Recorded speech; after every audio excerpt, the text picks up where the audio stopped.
Hello, my name is Ed Kruger. First, I'd like to apologize for the sound quality of my voice. I've been a little under the weather and tried to wait until my voice came back, but ran out of time for that to happen. For this project, I've selected a scenario in which I'm working for a credit card company and I've analyzed consumer complaints from the Consumer Financial Protection Bureau, or CFPB. So let's get started. First, to introduce everyone to the topic area, the credit card industry, consumer lending, is highly regulated. The CFPB maintains a database of all complaints since 2011. We can see growth every year, year over year, during that time of complaint volume. As I mentioned, I've chosen to consider the position of a credit card company when looking at this data and how it might affect their business. I can tell you from my own experience, the CFPB is no joke, and the risk of action from the Bureau is real if they consider your actions as a company to be abusive to consumers in any way. On the CFPB website, the Bureau keeps a record of the enforcement actions that have taken place. To date, the CFPB has issued over $5 billion in total fines since 2010. Some of the notable companies in the credit industry that are involved in enforcement actions are Citi Financial, TCF National Bank, Equifax, TransUnion, Experian, and others. Broadly, I was interested in identifying key indicators of complaints and whether or not complaint volumes are growing or declining. Also, by looking at census data, we can better understand if there are higher likelihood regions within the United States.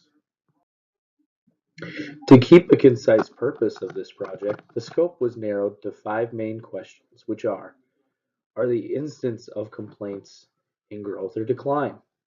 I looked at this by all complaint types, but also broke it down by only the categories that related to credit. What complaint types are driving the highest volume? What states have the biggest complaint problems? Is there any seasonal component to the complaint volume? And can we build a model to forecast 2017 or other year complaint volumes? For this, we used only the 2012 to 2016 data, as there were only a few years with complete volumes for all months. Insights derived from these questions will help drive the recommendations in reducing the risk of litigation and possible fines from the CFPB. The data used for this project was a CSV file obtained by the CFPB website. It contained 849,855 rows, one per complaint, and contains information about the product, the company, the state, and the date of the complaint. This data was joined to population information that was obtained from the Census Bureau website at the state level. Because 2011 and 2017 were partial years, they were both excluded. Additionally, states with missing or unknown values within the CFPB data were excluded. Beyond that, the data was relatively clean and no transformations were necessary. These are a few of the things I examined as part of the data exploration phase of the analysis. I looked at average number of complaints by month and total number of complaints by product category. I looked at this across all complaint types and by credit-specific categories. I also examined complaints by state and as a percentage of state's total population. Lastly, I looked at the number of complaints by year and broke this down by credit-specific categories as well. First, you see here in this table, the graph of the average number of complaints by month across all years from 2012 to 2016. We see from the graph that seasonality does exist. The months November through February have lower than average number of complaints. November and December could be lower due to the fact that they are during the holidays. In January and February could be lower due to the fact that consumers have their tax returns to pay their bills and possibly less issues to complain about during that time. Further analysis could confirm or deny this claim.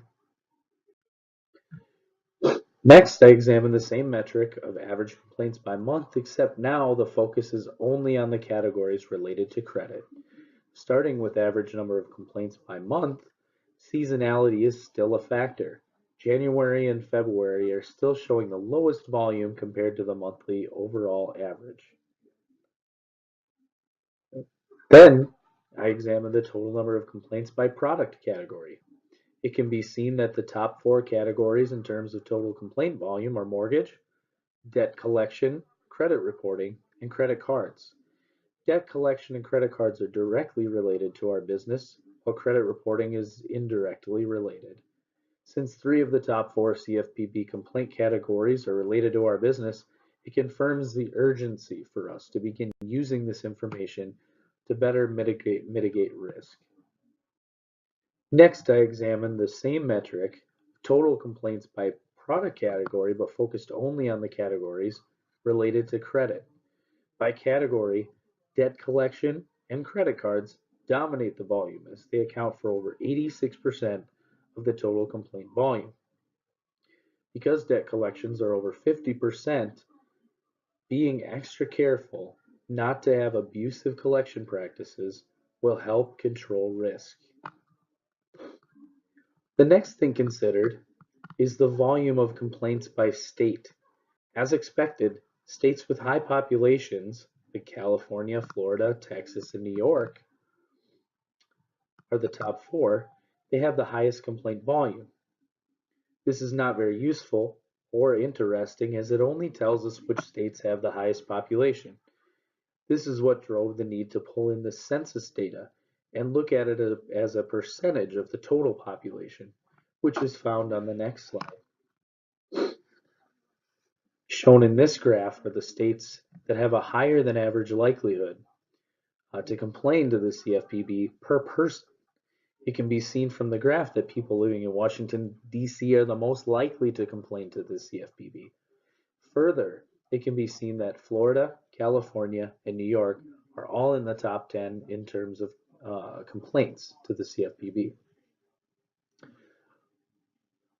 Um, yeah, so these states, these three states, because they have a higher likelihood per capita and they have a higher total volume of complaints, should be cared for. They should be cared for in a more vigilant manner as they present the highest risk. Lastly, complaints by year were examined. The trend is showing growth year over year, every year from 2012 through 2016. From 2013 to 2014, we see the largest volume increase, but compared to the previous year, 2012 to 2013 saw the largest relative increase in volume. Next, if only the complaints directly related to credit are left in the data, the growth year over year is still observed. However, there are some changes visually. The jump between 2013 and 2014 is now more pronounced. Now it is the largest jump both from an overall volume and relative standpoint. In the modeling phase of the analysis, I was trying to predict the number of complaints in future years using 2012 through 2016 data. There were limited fields in the data, and the goal was something that would be easy to implement. Keeping it simple could help in the first generation model, and complexity could be built in later to enhance the model as we learn more about the complaint data over time.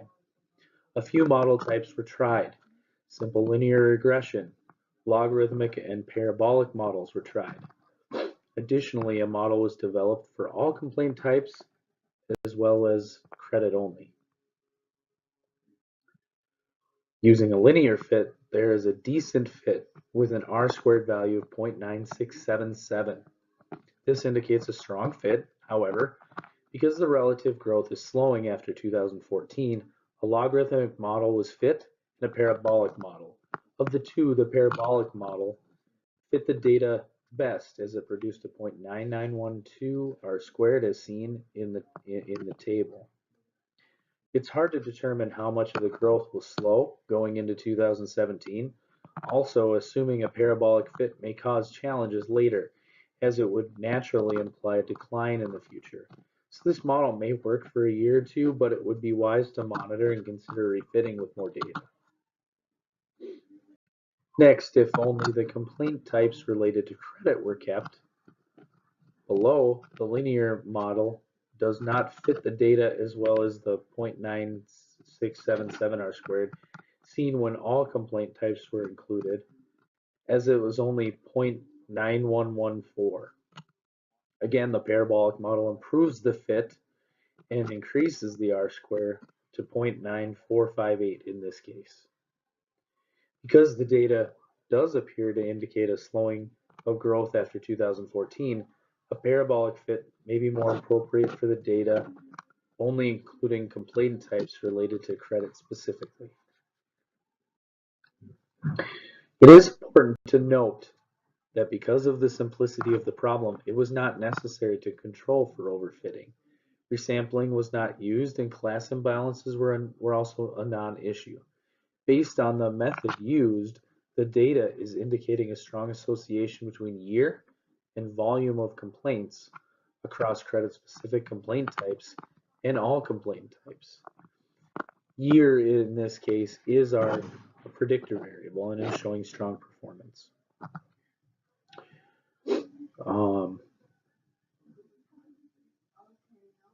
Future projects could look at the complaints that are specifically related to a given company. The complaint types and frequencies can be analyzed as they specifically relate to the given company. Then that company can be compared with other companies receiving similar complaint types and frequencies, and a model could be built to estimate the likelihood of enforcement action from the CFPB based on these findings. So that could be a future modeling concern. And in this case, we did look, as I mentioned, at simple linear regression, parabolic, and logarithmic functions for models. And it was an iterative process, and that's how we tuned the model. We tried a few different methods and really tried to increase our overall R squared. There are concrete conclusions that can be drawn from this data that answer the key questions identified prior to the analysis. First, complaint volumes have been growing year over year every year for the last 5 years straight. This is true for all complaint types and credit-specific types. Our model could project the volume of complaints going into 2017 and 18, and data from those years could be used to rebuild for future iterations of the model. Because volumes are still on the rise, it's my recommendation that attention be devoted to managing the risk of possible CFPB action. Excuse me.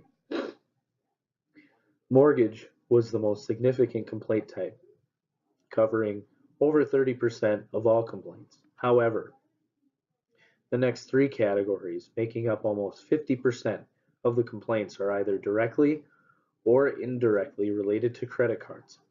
Because of this, it can be reasonable to infer that as a credit card company, we need to be careful regarding our practices and how they're perceived by the consumers.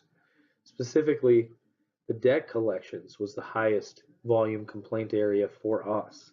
So I recommend targeting higher quality credit customers in order to avoid high volume collections. Additionally, I recommend being as careful as possible with our debt collection practices and avoid anything that could be considered abusive. Of the states, California, Florida, and New York are a risk from a total complaint volume and a relative complaint volume as a percentage of the state's total population. Because of the increased risk for these states, we recommend taking extra considerations when considering consumers from these states. Lastly, there does seem to be a seasonal trend to complaint volumes. Consumers have tax returns available to them in January and February. Because of this, they can make their payments. Since we know debt collections are the most significant complaint area for credit, It's possible that tax returns have an effect on the seasonal component of complaints. Further analysis and data could confirm this hypothesis. Thank you.